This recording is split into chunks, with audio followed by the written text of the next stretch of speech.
day everyone, my name is John Cargibino from STEM 11-19 and I will help you how to learn conic section of circle. At tuturuan ko po kayo paano po ito i-solve. Okay guys, simulan natin sa fraction. In mathematics, a fraction is a relationship between opposite inputs of the sets of the permissible outputs. Fraction have the property that each input are related to one output. Ang inverse naman ay kabaliktaran naman ng function. And let's start. Okay guys, simulan natin ang inverse function. Bigay tayo ng halimbawa, question number 1. Bigay tayo ng example. F of x equals 2x minus 3. So, first step po natin na gagawin ay itong x ay gagawin nating y. So, ang mangyari po dyan ay y equals 2x minus 3. Tapos, ang second step po natin ay magbabalik po natin ang x sa y sa x. Magpapalitin po natin sila na tinatawag din pong inverse. So, ang mangyari po dyan ay x equals 2y minus 3. So, ayun na po. Step 3 po tayo. Ang gagawin po natin dyan ay pagbabalik rin po natin ito. Ang mangyari po dyan, iharap natin to at ito po ililikod natin. So, ang kakalabasan po dyan ay 2y minus 3 equals x. Sana po naiintindihan po natin. So, isa pang inverse ulit. Babalik rin naman po natin. Etong x, etong 3, ilipat natin sa likod ng x. So, paano yan? Gagawin natin ay 2y equals x plus 3. So, naging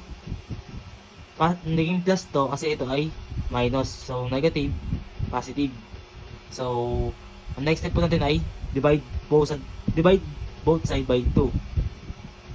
So, cancel na natin to. Bali, ang magiging sagot din ay y. Ito, baba lang. So, x plus 3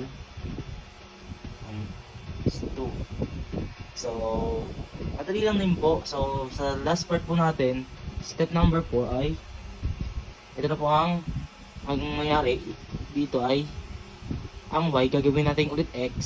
So, ang kakalabasan po niyan ay y, negative 1 x of x. Ito pong negative 1 ay hindi po exponent ng mga number. So, tuloy po tayo sa x plus 3 by 2. So, ito na po ang final answer natin sa inverse fraction. Question number 2 tayo. Example of question number 2 ay f of x equals cube root of x plus 4. So, ganun pa rin po ang process natin na gagawin ay step by step. Step number 1 ay itong x gagawin natin y. So, y equals cube root of x plus 4. So, step natin ay babalik rin natin sila. Itong x magiging y, itong y ay magiging x. So, step number 2, x equals cube root of y plus 4.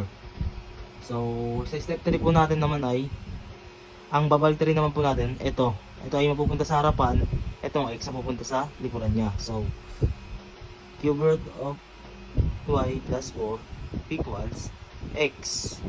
So, ang gagawin na po natin process dito ay para mawala ang kanyang radical, itong 3 na to ay multiply natin. So, multiply by 3. So, 3. So, cancel natin to. Cancel. Bali, ang kakalabasan niya ay y plus 4 equals x cube. Next process po natin ay itong 4 ay lipat natin sa kabila. So, ang nangyari dyan ay y equals x cube minus 4 kasi po ito ay positive. So, step number 4 po ay itong y ay gagawin natin x ulit. So, bali ang kakalabasan po niyan ay ang magiging sagot po ay f of x negative 1 x of x equals x cubed negative 4. Bali, ayan po ang kanyang sagot. So yun guys, question number 3 na tayo. Example number 3 ay f of x equals 2x plus 3. So, yun ulit ang gagawin natin.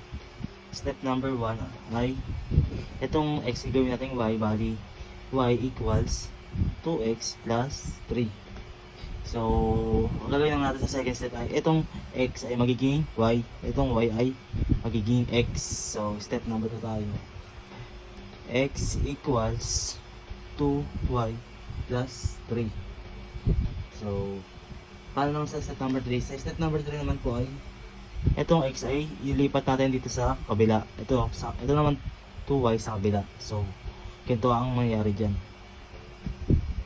Bali, 2y equals x negative 3. Kasi nga, ito positive, kaya magiging negative. So, over 2 lang natin silang dalawa para makancel tong 2. So, yan. Over 2, ito cancel. Bali, ang magiging inverse function niya ay is ito magiging y equals x minus 3. So, paano natin susunod sa pagiging inverse function? So, ganito lang. Itong y gagawin natin with x.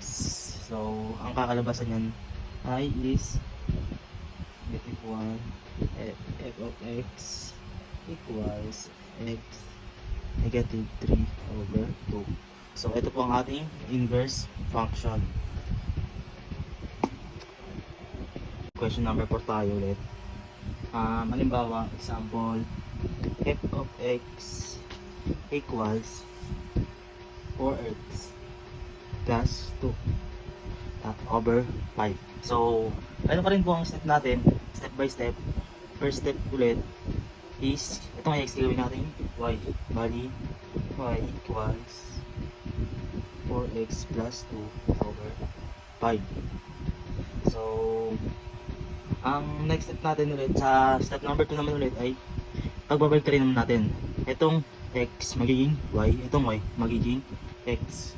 So, ang kakalabas nyo ay x plus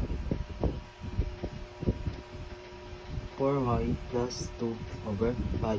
So, ang gagawin natin dito guys ay i-cross multiply natin to. Ito, multiply natin sa 1. So, itong x multiply sa 5, cross multiply. Bali, ang kakalabas nyo ay sa step number 3, 5x equals 4y plus 2. So, ang gagawin natin po ay itong 2, ililipat natin sa kabila. So, ganito yan. 5x positive 2 negative 2 equals 4y. So, naging negative to kasi ito positive. So, ang gagawin natin dito ay multiply both side by 4. So, multiply by 4, cancel out. Bali, ang kakalabasan na paano magiging sagot yan ay is y equals 5x negative 2 over 4. So, i-direct natin siya as inverse function. So, ang magiging sagot yun ay f of x equals 5x minus 2 over 4. Ganyan ba ang magiging inverse function niya? So yun guys, maraming salamat sa panonood sa aking mga video. Nawa kahit paano ay natutunan tayo muli. Ako si John García Bino from STEM 11-19.